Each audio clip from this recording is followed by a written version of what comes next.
تعالیٰ نے ہمارے پیارے آقا صلی اللہ علیہ وسلم سے فرمایا ان اتبع ملت ابراہیم، اے پیارے حبیب صلی اللہ علیہ وسلم آپ ایسا کریں کہ آپ ابراہیم کی پیروی کریں۔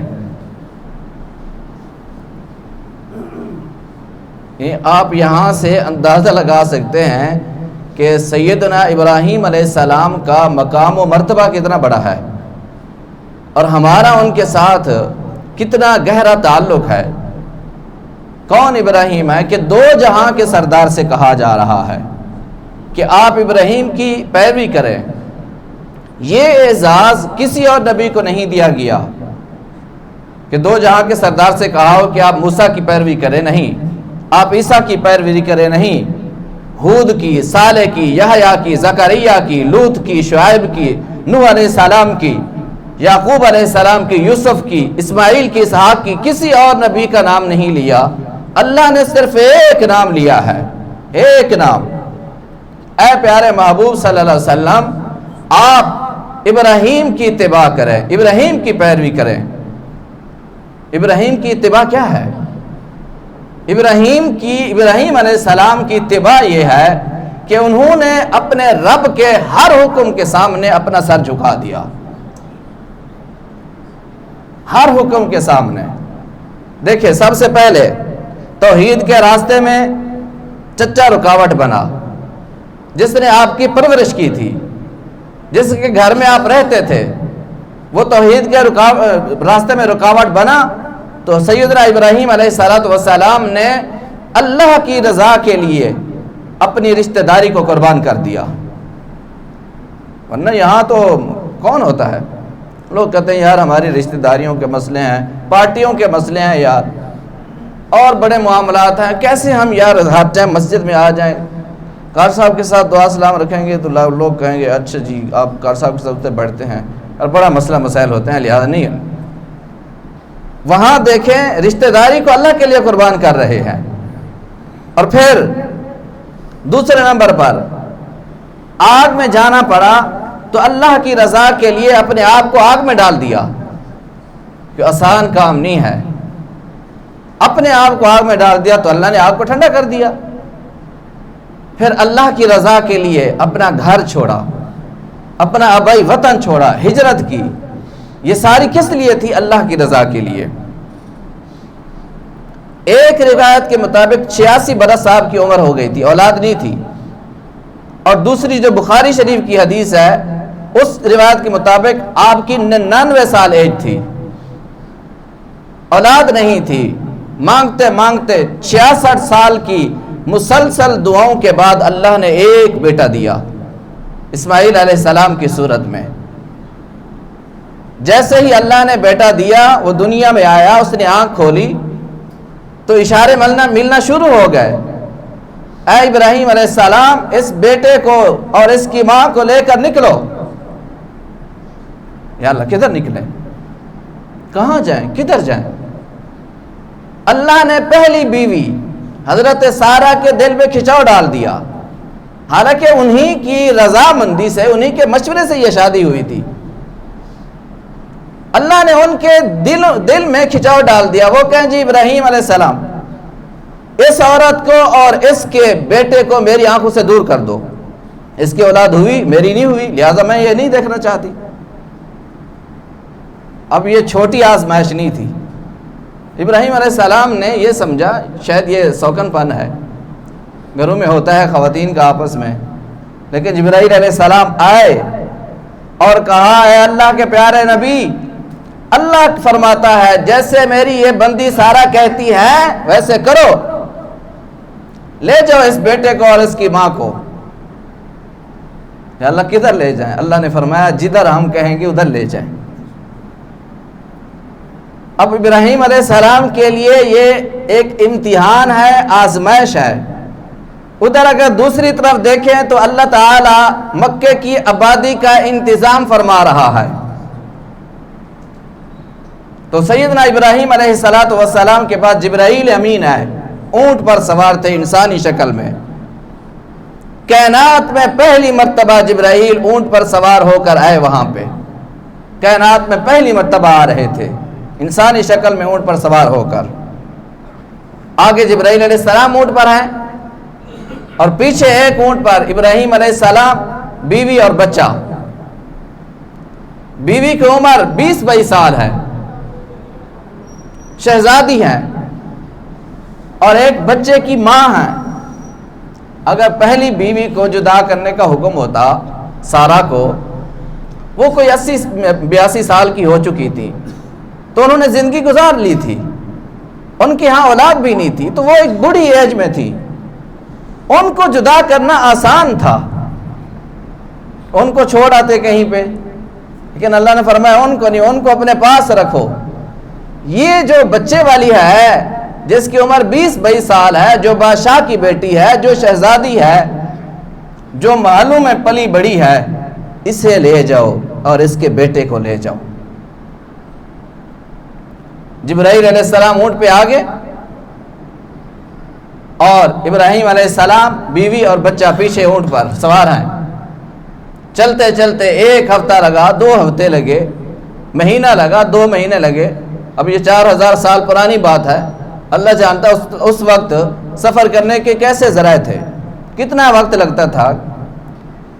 تو چلتے چلتے مکہ کی وادی میں پہنچے۔ اب جس جگہ پہ پہنچے ہیں وہاں نہ انسان، نہ درخت، نہ سایہ، نہ پانی، نہ غذا، نہ گھاس، نہ کھیت، کچھ بھی نہیں ہے۔ ایک نشیب سی وادی ہے ایسے، جس کے چاروں طرف پہاڑ ہیں، صفا، مروہ، جبل ابو قبیس اور جبل ہندی، ان 4 پہاڑوں کے درمیان ایک نشیب وادی آئی، اور اس نشیب وادی میں جیسے پہنچے تو جبرائیل علیہ السلام نے کہا، اے اللہ کے نبی ابراہیم علیہ السلام، یہ وہ جگہ ہے جہاں اللہ نے حکم دیا ہے کہ اپنی بیوی اور اپنے بیٹے کو یہاں چھوڑیں اور خاموشی کے ساتھ واپس چلے جائیں۔ آگ میں گئے تھے، جب آگ میں جا رہے تھے، آگ میں ڈالا جا رہا تھا، تو زبان سے ایک لفظ بھی نہیں بولے کہ اللہ میں تیرا اکیلا ماننے والا ہوں، مجھے بھی آگ میں ڈالا جا رہا ہے بھلا۔ ایک لفظ بھی نہیں بولا زبان سے۔ ایک طرف ہوا کا فرشتہ، ایک طرف پانی کا فرشتہ، اے اللہ کے پیارے خلیل، اللہ سے اذن لے کر، اجازت لے کر ہم آئے ہیں، اگر آپ کہتے ہیں تو ہم آپ کی مدد کرتے ہیں۔ اما الیک فلا، نہیں مجھے تمہاری مدد کی کوئی ضرورت نہیں ہے۔ تو انہوں نے کہا، فرشتوں نے، کہ اگر ہماری مدد کی آپ کو ضرورت نہیں ہے تو جس کی مدد کی ضرورت ہے آپ اسے بلا لیں، اس سے دعا کر لیں، اسے پکاریں۔ تو آپ نے جواب دیا، اما اللہ فنعم، کہا وہ دیکھ رہا ہے اور وہ جانتا ہے کہ اس کا ابراہیم کہاں جا رہا ہے، اگر اس کو مجھے بچانا ہوا تو بچا لے گا، اور اگر اس کو یہ پسند ہے کہ اس کا ابراہیم جل جائے، آگ میں سڑ جائے، تو ٹھیک ہے۔ اگر اسے پسند ہے کہ میں جل جاؤں تو میں اس بات پہ راضی ہوں۔ جے سوہنا میرے دکھ وچ راضی، تے میں سکھ نو چلے پاواں۔ اگر میرا رب راضی ہے اس بات پہ کہ اس کا ابراہیم آگ میں جل جائے، تو میں اس بات پہ راضی ہوں، میں تو جا رہا ہوں۔ فرشتوں کی مدد سے بے نیاز ہونے والے نبی آگ کی طرف جا رہے ہیں، زبان پر صرف ایک ہی لفظ ہے، حسبی اللہ و نعم الوکیل، میرے لیے صرف میرا اللہ ہی کافی ہے۔ اتنا خوفناک آگ کے سامنے صبر کے اور تحمل کے پہاڑ بنے ہوئے ہیں، لیکن جب اس مکہ کی وادی میں جبرائیل علیہ السلام نے کہا، اے اللہ کے نبی، اللہ نے حکم دیا ہے کہ یہاں اپنی بیوی اور بیٹے کو چھوڑ دیں اور آپ چپکے سے واپس چلے جائیں، تو ایک دم یہاں کیسے چھوڑ دوں؟ یہاں نہ انسان ہے، نہ اسباب زندگی ہے، کیسے یہاں چھوڑ دوں؟ جبرائیل امین نے ہاتھ جوڑے اور عرض کی کہ آپ اللہ کے پیارے نبی ہیں، میں آپ کا خادم اور غلام ہوں، مجھے تو صرف میں وہی کہہ سکتا ہوں جو مجھے میرے رب کا حکم ہے۔ یہاں آپ کی بیوی اور آپ کے بیٹے کے رہنے کے لیے اللہ نے حکم دیا ہے، اور اللہ یہ چاہتا ہے کہ یہ جو بچہ ہے جس کو اس وادی میں، جنگل میں بیابان ہے، چھوڑا جا رہا ہے، اس بچے کی پیشانی میں اللہ نے اس اپنے آخری نبی کا نور رکھا ہوا ہے جن کے لیے اللہ نے کائنات بنائی ہے، اور آج سے ان کے استقبال کی یہاں تیاری ہو رہی ہے کیونکہ ان کی پیدائش اسی وادی میں ہوگی۔ جب ابراہیم علیہ السلام کو جبرائیل نے یہ کہا کہ یہاں چھوڑنے کا جو حکم ہے وہ آپ کے رب کا ہے، تو کہا اسلمت لرب العالمین، ٹھیک ہے، اگر اللہ کا یہ حکم ہے تو یہ چھوڑے جا رہا۔ یہ بیٹھے ہیں۔ اب ابراہیم علیہ السلام تو نبی تھے، حضرت ہاجرہ سلام اللہ وہ نبیہ تو نہیں تھی، وہ تو شہزادی تھی۔ اب جیسے ابراہیم علیہ السلام نے بیوی کو، بچے کو وہاں پہ بٹھایا، جو پانی کا مشکیزہ تھا وہ رکھا ان کے پاس، اور جس تھیلے میں کھجوریں تھیں وہ رکھی، واپس مڑنے لگے تو وہ بیوی حیران رہ گئی، یہ آپ کیا کر رہے ہیں؟ تو انہوں نے پوچھنا شروع کیا کہ یہ آپ کیا کر رہے ہیں، مجھے آپ چھوڑ کے کہاں جا رہے ہیں؟ ابراہیم علیہ السلام خاموش ہے، اللہ کا حکم ہے بات نہیں کرنی، بولنا نہیں ہے، بات نہیں کرنی۔ آپ ذرا تصور کریں، انہوں نے بچے کو گود میں اٹھایا ہوا ہے، آج سے 4000 سال پہلے کا مکہ میں نے خود نہیں دیکھا، آپ کو کیسے دکھاؤں کہ وہ کیسی صورت حال ہوگی اس وقت، اور کیسے خوفناک وہاں کے منظر ہوں گے۔ کالے پہاڑ، انسان کوئی نہیں، ہوا کی سنسناہٹ، دھوپ کی تپش اور پہاڑوں کی آگ، اس آگ میں حضرت ہاجرہ سلام اللہ علیہ پوچھ رہی ہے، اے ابراہیم علیہ السلام، آپ مجھے یہاں کیوں چھوڑ کے جا رہے ہیں؟ کیا میرے سے کوئی غلطی ہو گئی؟ میں ایک بادشاہ کی بیٹی ہوں، میں ایک شہزادی ہوں، میں ایک محل میں پڑی بڑی ہوں، آپ اللہ کے نبی ہیں، انبیاء کے جو دربار ہوتے ہیں ان کے جو آداب ہیں ان کا صحیح معنی میں مجھے ادراک نہیں ہے، میں نہیں جانتی، کہیں آپ کے ادب میں، احترام میں کوئی غلطی ہو گئی ہے جس کی وجہ سے مجھے آپ چھوڑ کے جا رہے ہیں۔ تو ابراہیم علیہ السلام خاموش ہیں، وہ پیچھے سے چل رہی ہیں، بچے کو اٹھایا ہوا ہے، اسی وادی میں ابراہیم علیہ السلام آگے اونٹ پہ سوار ہیں، وہ جا رہے ہیں، اور وہ پیچھے سے پوچھتی آ رہی ہیں۔ چلتے چلتے 3 میل کا سفر طے کر لیا، 3 میل۔ پھر ان کے دل میں خیال پیدا ہوا کہ یہ تو اللہ کے نبی ہیں، ہو سکتا ہے یہ جو کام کر رہے ہیں ادھر سے حکم آیا ہو، اوپر سے حکم آیا ہو۔ پھر انہوں نے کہا اللہ ہمارا بہذا، اچھا یہ تو بتا دیجئے کہ یہ یہاں پہ مجھے اور میرے بیٹے کو چھوڑنے کا جو حکم ہے یہ اتو ہے، اوپر سے آیا ہے، اللہ نے دیا ہے؟ تو ابراہیم علیہ السلام نے سر ہاں میں ہلایا، سر ہلا کے ہاں کا جواب دیا، ہاں یہ حکم جو ہے یہ اوپر سے آیا ہے، یہ حکم اوپر سے آیا ہے۔ تو تب ان کے اندر سے ایک اور ہاجرہ نے جنم لیا۔ پہلے تو وہ ایک بیوی بن کے پوچھ رہی تھی، ایک ماں بن کے پوچھ رہی تھی، اب مومنہ والی سوچ ان کے اندر سے نکلی، تو انہوں نے کہا اذا لا یضیعنا، اے اللہ کے پیارے نبی حضرت ابراہیم علیہ السلام، اگر مجھے یہاں پہ چھوڑنے کا حکم اللہ نے دیا ہے کہ مجھے اور میرے بیٹے کو اس جنگل میں، اس بیابان میں چھوڑ دیا جائے، یہ حکم اگر اللہ نے دیا ہے تو پھر آپ خوشی جائیے، آپ پھر خیریت سے واپس جائیے، اپنے گھر میں آپ خوش رہیے، مجھے اس رب کی ذات پہ پورا یقین ہے کہ اللہ مجھے اور میرے اس بیٹے کو کبھی ضائع نہیں ہونے دے گا۔ یہ تھی مومنہ والی سوچ، ایمان والی سوچ یہ تھی کہ اگر اللہ کا حکم ہے تو پھر وہ ضائع نہیں ہونے دے گا۔ جب میں تصور کرتا ہوں تو میری آنکھوں کے بند ٹوٹ جاتے ہیں کہ اس عورت نے اپنے خاوند کو واپس جاتے ہوئے کیسے دیکھا ہوگا۔ پیچھے کو میکے تو نہیں بیٹھے سن نا کہ چلو واپس آندیاں اور اپنے ماں باپ کے گھر بیٹھ جاندیاں، کوئی چار بندے بھی کوئی نہیں سن جو پردیسی ہوتے، چلو ان کے پاس وقت گزر جاتا۔ عزت کا زمانہ تھا، ہر ایک کی بیٹی کو لوگ اپنی بیٹی سمجھتے تھے۔ اس دور میں پیچھے کچھ بھی نہیں ہے، ابراہیم علیہ السلام واپس جا رہے ہیں اور حضرت ہاجرہ سلام اللہ علیہ نے اپنے بیٹے اسماعیل کو اٹھایا ہوا ہے اور ٹک ٹکی باندھ کر اپنے شوہر کو دیکھ رہی ہیں۔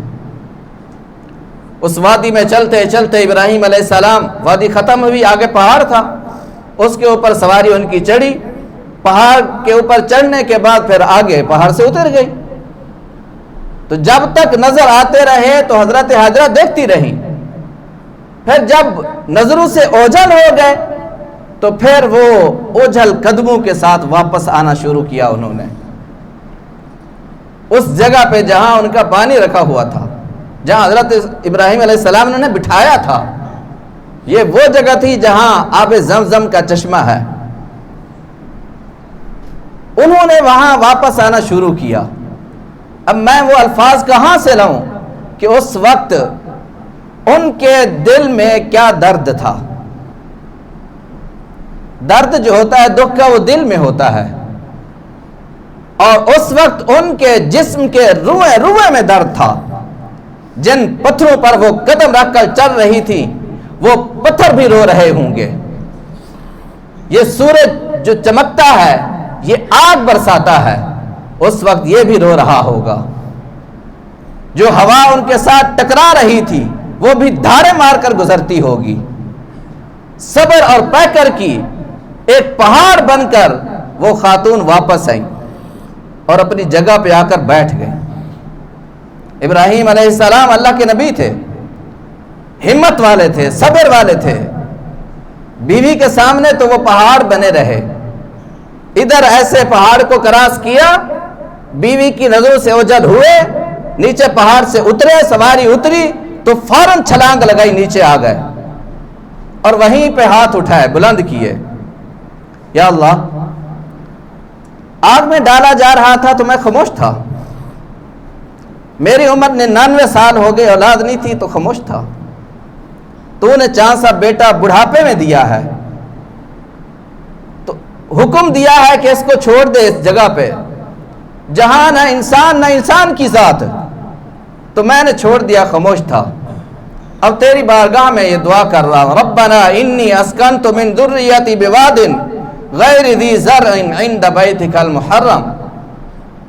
اے اللہ، میں نے اپنی اولاد کو، اپنے گھر والوں کو یہاں پہ چھوڑے جا رہا ہوں، اور یہ جگہ ایسی ہے غیر ذی زرع، یہ ایسی جگہ ہے جہاں کوئی کھیتی نہیں ہوتی، جہاں درخت کوئی نہیں ہے، جہاں پھلدار درخت کوئی نہیں ہے، جہاں پھولدار بوٹیاں کوئی نہیں ہے، جہاں گندم نہیں ہوتی، جہاں پانی کوئی نہیں ہے، یا اللہ ایسی جگہ پہ چھوڑ کے جا رہا ہوں۔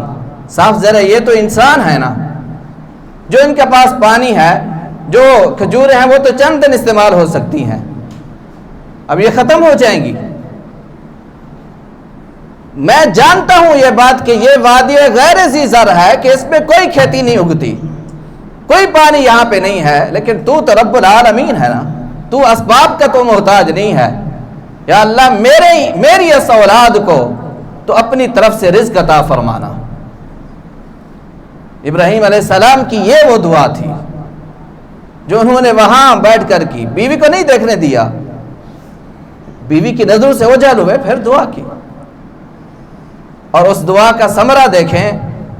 آج دنیا جہان کی جو بھی چیز ہے وہ آپ کو مکہ شہر میں ضرور ملے گی، دنیا میں کسی اور جگہ پہ ملے یا نہ ملے، وہاں اگتی نہیں ہے، لیکن اللہ کے نبی کی پیچھے دعا ہے، وہاں پہنچتی ضرور ہے۔ تو حضرت ابراہیم علیہ السلام کی جو زندگی ہے وہ ہمارے لیے ایک پیغام ہے.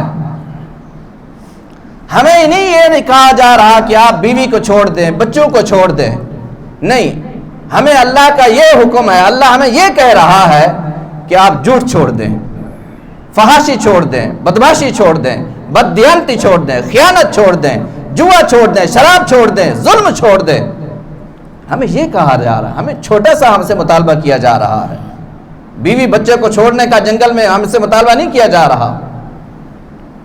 اب دیکھیں حضرت ابراہیم علیہ السلام واپس جا رہے ہیں فلسطین. فلسطین میں ان کا گھر ہے, فلسطین میں ان کی بیوی ہیں, فلسطین میں ان کے جاننے والے ہیں, وہاں درخت ہیں, وہاں سرسبز و شاداب بستیاں ہیں, گھر ہیں, سب کچھ ہے.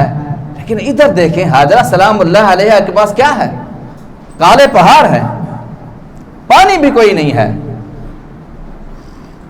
مجھے جب خیال آتا ہے کہ جب رات آئی ہوگی, رات کا اندھیرا, پہاڑوں کا اندھیرا, کالے پتھروں کا اندھیرا, اس گہری وادی کا اندھیرا, ان اتنا زیادہ اندھیروں میں آپ ایک خاتون کا تصور تو کریں, ایک خاتون کا. ستاروں نے بھی نکل کر دیکھا ہوگا یہ بھی کون ہے. ستاروں کو مسکرانے سے تشبیہ دی جاتی ہے, اور اس طرح ستارے بھی رو رہے ہوں گے, اور چاند نے بھی نکل کر دیکھا ہوگا کہ یہ کیا ماجرا ہو گیا ہے. وہ جو پانی تھا, وہ جو کھجوریں تھی, چند دن تو چلے, صاحب محدود پانی تھا, محدود کھجوریں تھی, پھر وہ ختم ہوئے. وہ پانی ختم ہوا, وہ کھجوریں ختم ہوئی, وہ ماں کی چھاتی کا دودھ ختم ہوا. صاحب جب ماں خود کچھ نہیں کھا رہی تھی, خود کچھ نہیں پی رہی تھی, تو دودھ کہاں سے بنتا؟ پھر آہ بکا شروع ہوئی, پھر رونا شروع ہوا, پھر گڑ گڑانا شروع ہوا. اللہ کی عزت کی قسم, اللہ جانتا تھا کہ میں نے یہاں سے زمزم نکالنا ہے, تو اس نے پہلے کیوں نہیں نکالا؟ وہ رونے نہ دیتا, آہ بکائی نہ ہوتی وہاں پہ, شروع سے ہی اللہ زمزم نکال دیتا, تکلیف نہ ہوتی انہیں. لیکن ماں کو اللہ نے دوڑایا, پھرایا, صفا پہ جا رہی ہے, مروہ پہ جا رہی ہے, دوڑ دوڑ دوڑ کے ان کے پاؤں میں چھالے پڑ گئے. پھر اللہ نے زمزم بعد میں نکالا, پہلے کیوں نہیں نکالا؟ اس کی ایک وجہ ہے. اللہ خود فرماتا ہے قرآن مجید سورہ عنکبوت کی دوسری آیت ہے, اللہ فرماتا ہے میں نے تمہیں دنیا میں بھیجا ہے, اور دنیا کو میں نے دار الامتحان بنایا ہے, امتحان کی جگہ ہے. الف لام میم احسب الناس ان یترکوا ان یقولوا آمنا وهم لا یفتنون. تم مجھے مانتے ہو نا کہ میں تمہارا رب ہوں, تمہارا یہ دعویٰ ہے, تو پھر یاد رکھنا میں ایسے تمہیں جنت میں نہیں جانے دوں گا, تمہیں آزماؤں گا, تمہارا امتحان لوں گا. تم پہلی کے بچے کو دوسری کلاس میں نہیں جانے دیتے جب تک وہ پہلی کلاس کا امتحان پاس نہ کر لے. یار پہلی بھی کوئی کلاس ہوتی ہے, لیکن تمہارا ایک رول ہے کہ بھی پہلی کو اگر پاس کیا ہے تو دوسری میں جاؤ گے, اگر پہلی میں فیل ہو گئے تو اسی میں کھڑے رہو گے. اللہ فرماتا ہے میں نے تمہیں جنت دینی ہے بھائی, تمہیں میں نے اپنی رضا دینی ہے, جنت کی نعمتیں دینی ہیں. تو ایسے کھاتے کھاتے پیتے پیتے سوتے سوتے شرابیں پیتے تمہیں جنت میں بھیج دیا جائے گا؟ احسب الناس ان یترکوا ان یقولوا آمنا وهم لا یفتنون. لوگ کیا گمان کرتے ہیں کہ انہوں نے بس کلمہ پڑھا اور انہیں چھوڑ دیا جائے گا, کوئی پوچھ گچھ نہیں ہوگی؟ تو وہ جو اللہ تعالیٰ نے وہاں دوڑایا, ماں کو رلایا, چکر لگوائے, وہ ایک امتحان تھا. اب تو وہاں گیلری بنی ہے نا, صفا مروہ کی جو جگہ ہے, اب تو وہاں گیلری بنی ہے, عظیم الشان وہاں پتھر لگا ہوا ہے, محسوس ہی نہیں ہوتا. پانی کی بوتل جو حجاج کرام ہیں, عمرہ کرنے والے ہیں, ان کے پاس ہوتی ہے. اس وقت تو ایسا نہیں تھا, اس وقت تو ایک پہاڑی تھی, ادھر پہاڑی تھی, درمیان میں نکیلے پتھر تھے, اور ماں نے چکر کاٹے ہیں. اور اللہ کی عزت کی قسم وہ بھی جانتی تھی کہ یہاں میری مدد کرنے والا کوئی نہیں ہے, یہاں کوئی انسان نہیں ہے. جو مجھے میرے بچے کے لیے 2 بوند پانی لا کے دے۔ انہیں بھی پتا تھا، لیکن اس بچے کا جو تڑپنا تھا وہ ماں سے دیکھا نہیں جا سکتا تھا۔ بچے کی جو پیاس کی بھوک کی تکلیف تھی وہ ماں سے برداشت نہیں ہو سکتی تھی۔ صفا جا رہی ہیں، مروہ جا رہی ہیں، صفا جا رہی ہیں، مروہ جا رہی ہیں، 7 چکر کاٹے، اور 7 چکر کاٹنے کے بعد ان کی جو ہمت تھی وہ جواب دے گئی، ہمت جواب دے گئی۔ پہاڑ پہ چلنا کوئی آسان کام تھوڑی ہوتا ہے۔ اچھا آپ کو ایک مزے کی بات بتاؤں، وہاں اگرچہ ایک بہترین کی طرح کا پتھر لگا ہے، یعنی پاؤں کو کچھ چبھتا نہیں ہے وہاں پہ، لیکن جب آپ وہاں صحیح کرتے ہیں تو آپ کے پاؤں بتا رہے ہوتے ہیں کہ نیچے سے کچھ ہو رہا ہے، وہ اثر موجود ہے۔ اگرچہ نکیلی وہاں کوئی چیز نہیں ہوتی لیکن وہ اثر موجود ہے۔ تو 7 چکر کاٹنے کے بعد ان کی ہمت جواب دے گئی۔ اگر ان کے پاس ہمت ہوتی تو وہ اور چکر لگاتی، بے بس ہو کر وہ وہاں گر پڑی، وہاں گر پڑی کہ میں یہاں پہ مر جاؤں، میرا بیٹا میرا مرنا بھی نہ دیکھ سکے۔ جس امت کی بنیاد اتنا بڑی قربانی پہ ہو، وہ امت کہہ رہی ہوتی ہے کہ جھوٹ کے بغیر، سود کے بغیر گزارا نہیں ہے۔ پاکستان کے تاجروں سے پوچھو جو کہ اسلامی ملک میں رہتے ہیں، جی جھوٹ کے بغیر تو گزارا ہی نہیں، کام ہی نہیں چلتا، جی مارکیٹ ہی نہیں چلتی۔ ایک ٹی وی انکل بھی کچھ دن پہلے کہہ رہا تھا، جی میرے ساتھ مناظرہ کرا لو، جھوٹ نہ بولو تو کام ہوتا ہی نہیں ہے۔ میں نے کہا یار خدا خوف کر۔ حضرت عثمان رضی اللہ تعالی عنہ بہت بڑے تاجر تھے، ان کا کام بھی تو بغیر جھوٹ کے چلتا تھا کہ نہیں چلتا تھا؟ وکیل کے پاس چلے جائے تو وہ کہتا ہے جی جھوٹ بولے بغیر مقدمہ لڑا ہی نہیں جا سکتا۔ سیاست دانوں کے پاس جاؤ تو بغیر جھوٹ کے سیاست ہی نہیں ہو سکتی۔ ارے یہ علم کہاں سے لائے ہو؟ کس کو جھٹلا رہے ہو؟ تم نے اس کے رسول کے کون سے پیمانے بنا لیے ہیں؟ ہمارے آقا صلی اللہ علیہ وسلم نے 2 باتیں ارشاد فرمائی، فرمایا میرا امتی ہر گناہ کر سکتا ہے لیکن 2 کبھی نہیں کرے گا، ایک تو کبھی جھوٹ نہیں بولے گا، دوسرا کبھی دھوکہ نہیں دے گا۔ آج پاکستان جھوٹ اور دھوکے کا گٹر بن چکا ہے۔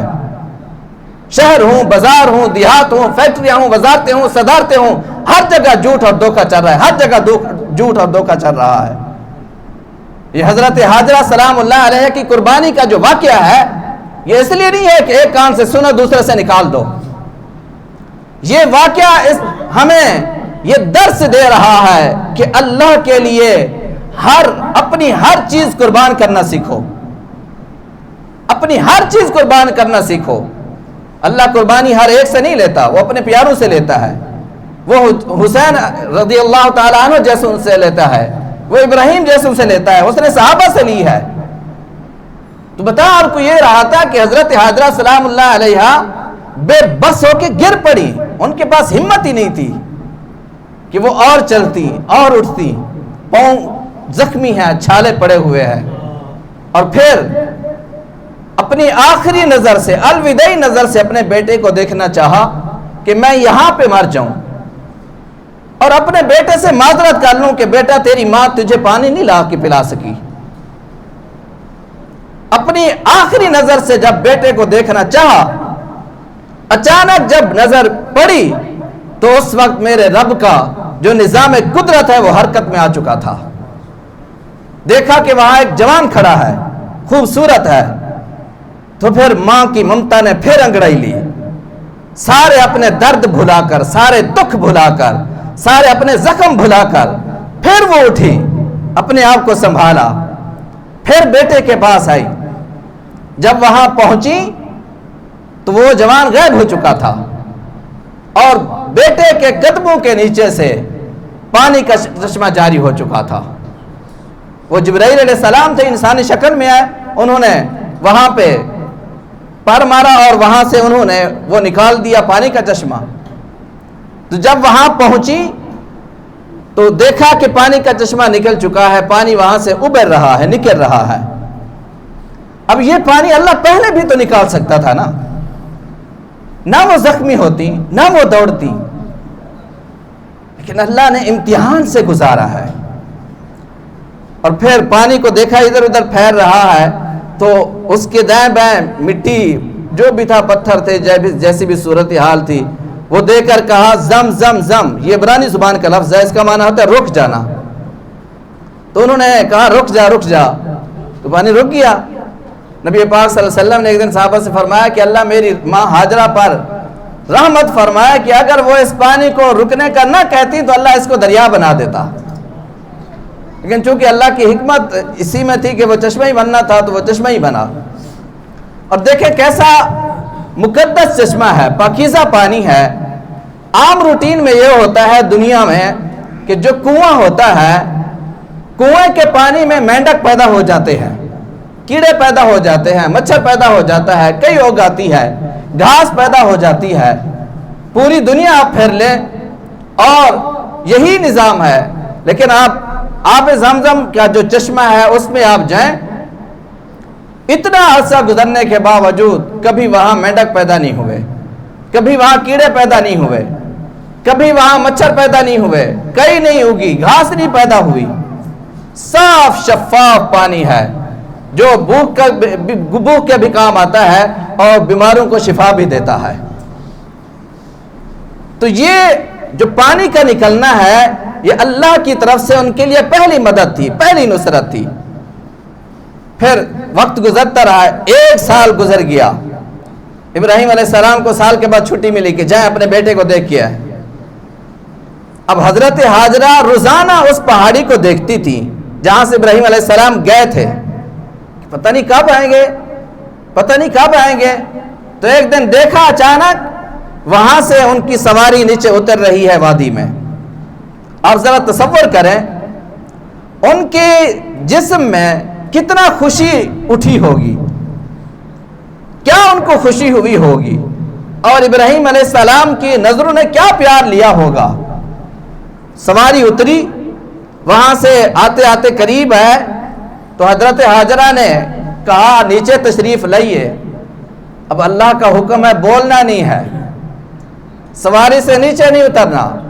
آپ باپ بیٹھے ہیں، 1 سال کے بعد آپ گھر جا رہے ہوں، آپ کی چھوٹی سی اولاد ہو، تو آپ ذرا تصور کریں کہ آپ کو کوئی کہے کہ آپ نے جا کے گھر بات نہیں کرنی، بیٹے سے بات نہیں کرنی، بولنا نہیں ہے، تو آپ کے کیا تصورات ہوں گے۔